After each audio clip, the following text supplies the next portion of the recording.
आप देख रहे हैं अल्फा डिफेंस हिंदी में आपका स्वागत है।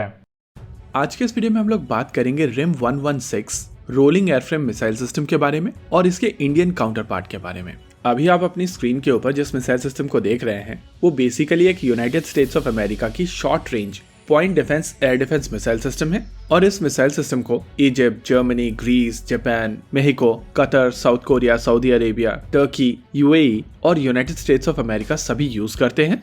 ये एक बहुत ही इंप्रेसिव सिस्टम है जिसको मार्क 144 गाइडेड मिसाइल लॉन्चर से लॉन्च किया जाता है और इस पूरे सिस्टम का वजन 5 टन का होता है, जिसमें 21 missile system ready to fire mode में होती हैं। शिप के ऊपर ही इन मिसाइल सिस्टम को रीलोड भी किया जा सकता है और दोबारा से ये यूज के लिए तैयार हो जाता है। प्रैक्टिकली इस मिसाइल सिस्टम के 3 वेरिएंट हैं, ब्लॉक 0, ब्लॉक 1 और ब्लॉक 2।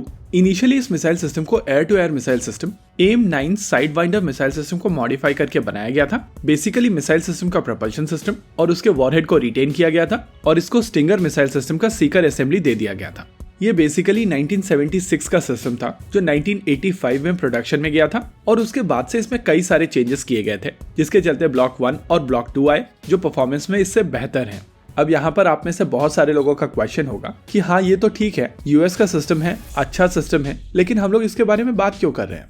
हम लोग इसके बारे में बात इस वजह से कर रहे हैं क्योंकि भारतीय नौसेना की तरफ से भी कुछ इसी तरीके का एक सिस्टम DRDO के साथ में मिलकर बनाया जा रहा है और ये सिस्टम भी भारतीय नौसेना को कुछ इसी तरीके की क्षमता देने वाला है।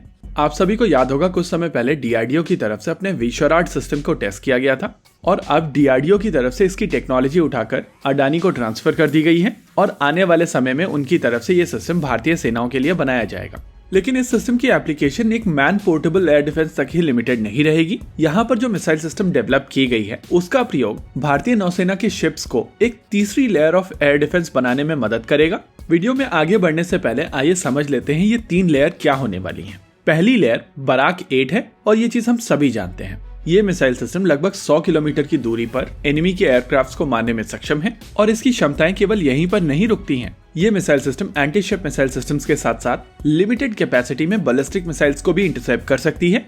वहीं अगर दूसरी लेयर की बात की जाए तो ये VLSR SAM से आएगी जो इंडियन नेवी की तरफ से ऑलरेडी टेस्ट की जा चुकी है और आने वाले समय में जब इंडियन नेवी के शिप रिफिट में जाएंगे तो उनको ये मिसाइल सिस्टम मिलना शुरू हो जाएगी। रिपोर्ट्स की मानी जाए तो इस मिसाइल सिस्टम की रेंज 30 से 40 किलोमीटर तक की है और कुछ रिपोर्ट्स में तो इसकी रेंज 50 किलोमीटर तक बताई गई है। वहीं पर तीसरी लेयर की अगर बात की जाए तो विश्वराज में यूज होने वाली मिसाइल सिस्टम इस तीसरी लेयर को बनाएगी जिसका प्रोडक्शन अडानी द्वारा किया जाएगा। माना जा रहा है कि इस मिसाइल सिस्टम की रेंज लगभग 10 किलोमीटर की होने वाली है और काफी हद तक रेंज में ये missile system RIM 116 missile system के बराबर है। हालांकि डायमेंशन में ये मिसाइल सिस्टम छोटी मिसाइल है और इसी वजह से ये देखना इंटरेस्टिंग होगा कि एक लॉन्चर कितनी ऐसी मिसाइल सिस्टम्स कैरी करेगा।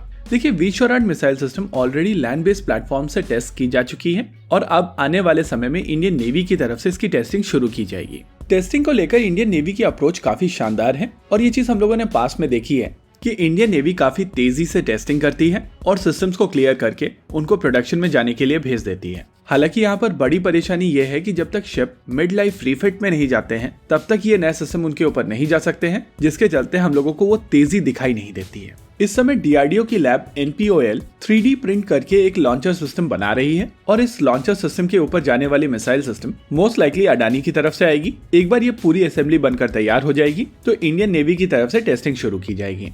ये 3D प्रिंटेड लॉन्चर असेंबली को लेकर जो टाइमलाइन रखी गई है वो 60 दिन की है और अभी के लिए जो सिस्टम बनाया जा रहा है उसके ऊपर केवल एक लॉन्चर रखा जाएगा। एक बार टेस्टिंग कंप्लीट हो जाएगी और नेवी की तरफ से रिक्वायरमेंट निकल कर आएगी तब इस कॉम्प्रिहेंसिव सिस्टम को लेकर एक कंप्लीट लॉन्चर बनाया जाएगा और तब कहीं जाकर हम लोगों को पता चलेगा कि इंडियन नेवी के सिस्टम में कितनी missile system ready to fire mode में होंगी।